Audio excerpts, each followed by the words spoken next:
नमस्कार, capital TV Uttar Pradesh का खास शो किस्सा यूपी का देख रहे हैं आप। मैं हूं आपके साथ पूजा।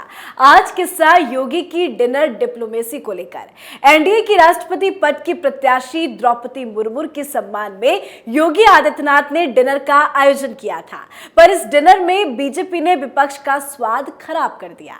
इस खास डिनर में ओम प्रकाश राजभर, शिवपाल यादव और राजा भैया भी पहुंचे, तो वहीं बसपा की ओर से विधायक उमाशंकर सिंह डिनर में शामिल हुए। तो राष्ट्रपति चुनाव से पहले बीजेपी की डिनर डिप्लोमेसी ने विपक्ष के मतों में भी सेंध लगा दी है, जो यशवंत सिन्हा के लिए बड़ा झटका माना जा रहा है। बीजेपी की इसी डिनर डिप्लोमेसी को लेकर बातचीत करेंगे।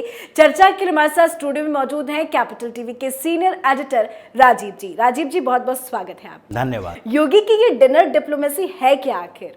देखिए, ये डिनर डिप्लोमेसी द्रौपदी मुर्मू को राष्ट्रपति बनाने के लिए सिर्फ नहीं है, क्योंकि भारतीय जनता पार्टी के पास, एनडीए के पास सफिशिएंट वोट हो चुके हैं और उत्तर प्रदेश में भी भाजपा को पता है कि कौन कौन हमारा सपोर्ट करेगा। भारतीय जनता पार्टी के सारे सांसद विधायक तो सपोर्ट करेंगे ही, साथ में मायावती पहले से ही बता चुकी हैं कि उनके जो सांसद हैं, क्योंकि विधायक तो उनके पास अब एक ही बचते हैं, तो सांसद का वोट वैल्यू भी ज़्यादा है और 10 सांसद बसपा के पास है, तो वो भी वोट द्रौपदी मुर्मू को देंगे। उसके अलावा जो समाजवादी पार्टी है वो पहले ही यशवंत सिन्हा के साथ है, क्योंकि ममता बनर्जी के एहसान का बदला चुकाना है सपा को, यानी अखिलेश यादव को वो जब प्रचार करने के लिए ममता बनर्जी आई थी तो उन्होंने उसी समय बताया था कि इस बीच हम उत्तर प्रदेश में कोई कैंडिडेट नहीं उतारेंगे विधानसभा चुनाव में। ऐसे भी ममता बनर्जी अगर वहाँ कैंडिडेट उतार भी देती तो कोई फर्क पड़ने वाला नहीं था, लेकिन वो आगे के लिए एक आधार तलाश रही थी कि एक समर्थक गुट, एक समर्थक पार्टी मिल जाए टीएमसी को। तो अब जो स्थितियां बदली है वो डिनर डिप्लोमेसी ये जो हुई है, ये डिनर डिप्लोमेसी सिर्फ राष्ट्रपति चुनाव से संबंधित नहीं है। ये पूरी तरह से अगर देखा जाए तो आगे के लोकसभा चुनाव के लिए पूरा एक तैयार किया जा रहा है पृष्ठभूमि, जिसमें अखिलेश यादव अलग थलग पड़ते दिखाई पड़ रहे हैं। इस डिनर पार्टी में कौन कौन शामिल हुए? उसमें शामिल होने वाले थे ओम प्रकाश राजभर, उसमें शामिल हुए शिवपाल यादव। अब ये दो ऐसे नेता हैं जो अखिलेश यादव के साथ चुनाव में गठबंधन कर चुके थे, यानी विधानसभा चुनाव में दोनों ने अखिलेश का साथ दिया। अब भारतीय जनता पार्टी इस विधानसभा चुनाव के बाद से ही पूरी तरह से लोकसभा चुनाव के ऊपर फोकस कर रही है। योगी आदित्यनाथ को बड़ी जिम्मेदारी दी गई है, क्योंकि वो भारत के सबसे बड़े स्टेट के सीएम हैं और भारतीय जनता पार्टी को अगर सत्ता में बने रहना है केंद्र में, तो उसे उत्तर प्रदेश का साथ चाहिए। ये पहले से ही कहा जाता रहा है भारत के संदर्भ में कि दिल्ली का रास्ता लखनऊ के से होकर गुजरता है, यानी कि उत्तर प्रदेश जहां 80 लोकसभा की सीटें हैं उसको आप इग्नोर करके किसी भी स्तर पर केंद्र में सत्ता नहीं ला सकते। तो इस जिम्मेदारी के साथ अब योगी आदित्यनाथ ने इसका फायदा उठाया है राष्ट्रपति चुनाव का। इस बीच ओम प्रकाश राजभर और अखिलेश यादव दोनों के बीच संबंध खराब दौर से चल रहे हैं। ये पिछले विधानसभा चुनाव हुआ उसके बाद से ही खराब होने लगा था दोनों का संबंध। तो उसके पीछे सिर्फ ये कारण नहीं है कि ओम प्रकाश राजभर को अखिलेश यादव भाव नहीं दे रहे हैं।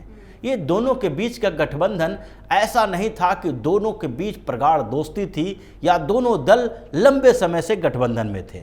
दोनों अपने अपने अवसर की तलाश कर रहे थे और जैसे ही विधानसभा का चुनाव खत्म हुआ, ओम प्रकाश राजभर को लगने लगा कि अब अखिलेश यादव के साथ उनका कोई भविष्य नहीं है। जिस तरीके से लोकसभा के चुनाव के बाद मायावती को लगा था।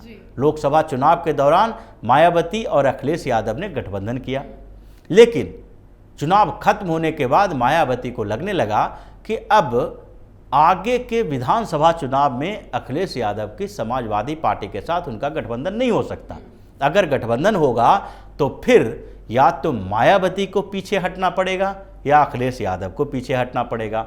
और अखिलेश यादव अभी इतने लंबे कैरियर वाले नहीं हुए हैं, उनका राजनीतिक कैरियर इतना लंबा नहीं है कि वो पीछे हट जाए।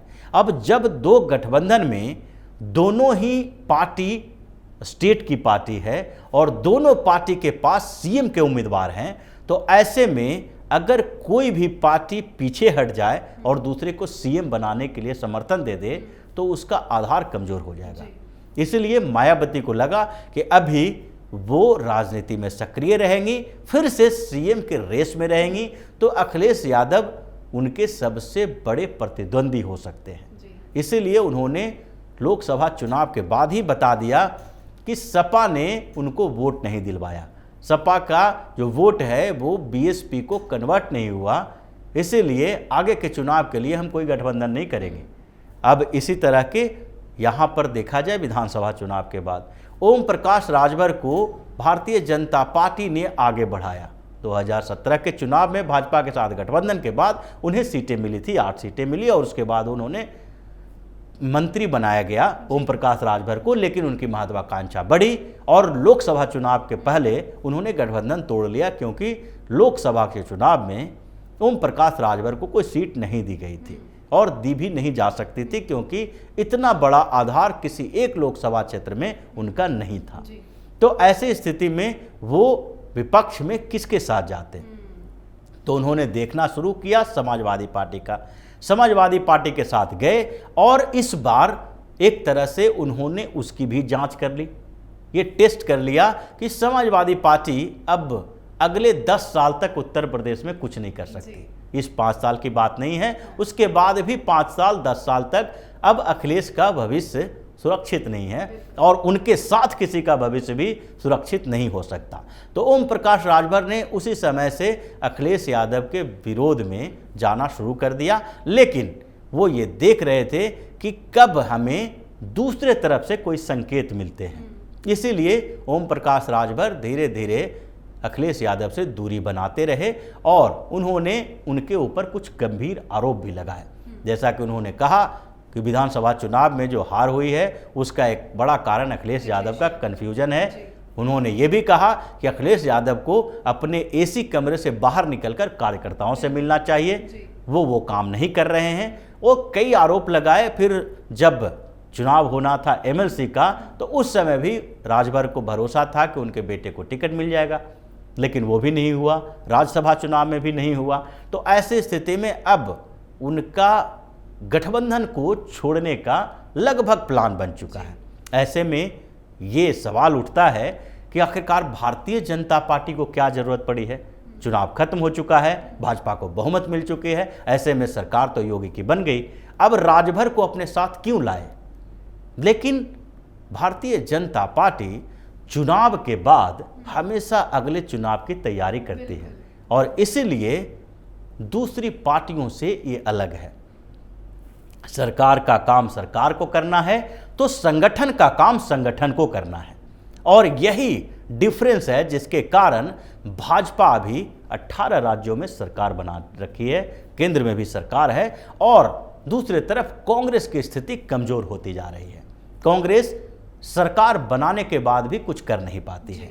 सरकार बनाने के बाद दूसरी बार हार होती है, जैसा कि राजस्थान में सचिन पायलट आरोप लगा रहे हैं कि आखिरकार हमारी सरकार बनती है उसके बाद दोबारा सरकार क्यों नहीं बनती है।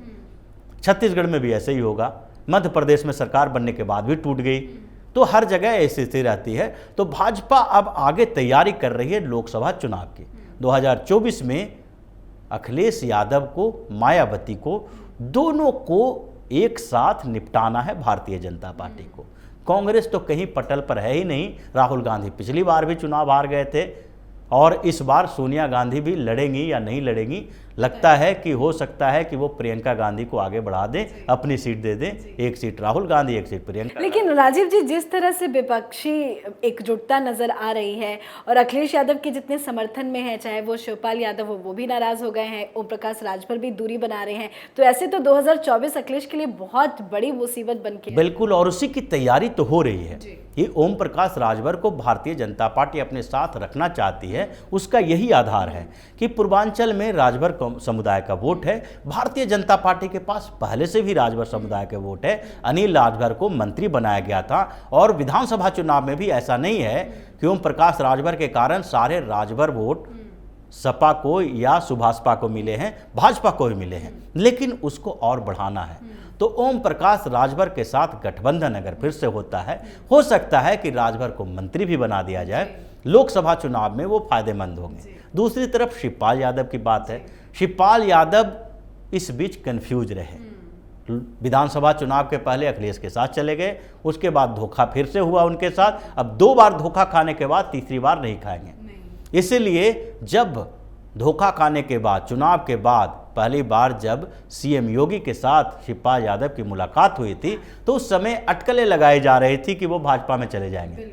लेकिन भारतीय जनता पार्टी शिवपाल यादव को अपने साथ क्यों ले?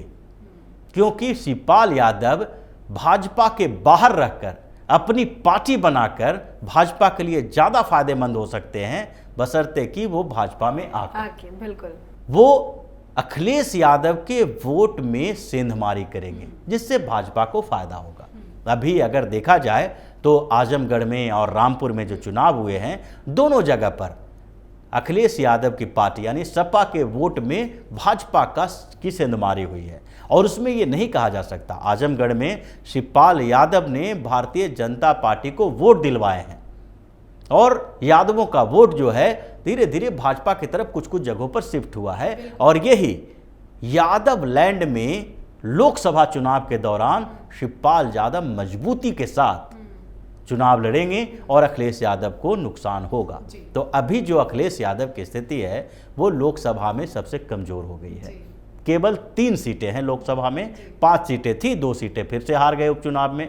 तो ऐसी स्थिति में अब दिखाई पड़ रहा है कि 2024 में 80 सीटों में से हो सकता है 75 प्लस सीटें भारतीय जनता पार्टी को मिल जाए। और इसी प्लानिंग के साथ अखिलेश यादव के जो खेमे में लोग हैं, जो पार्टियां हैं, उनको भी साथ लाने के लिए भारतीय जनता पार्टी कवायद कर रही है। चलिए, बहुत बहुत शुक्रिया समझाने। धन्यवाद।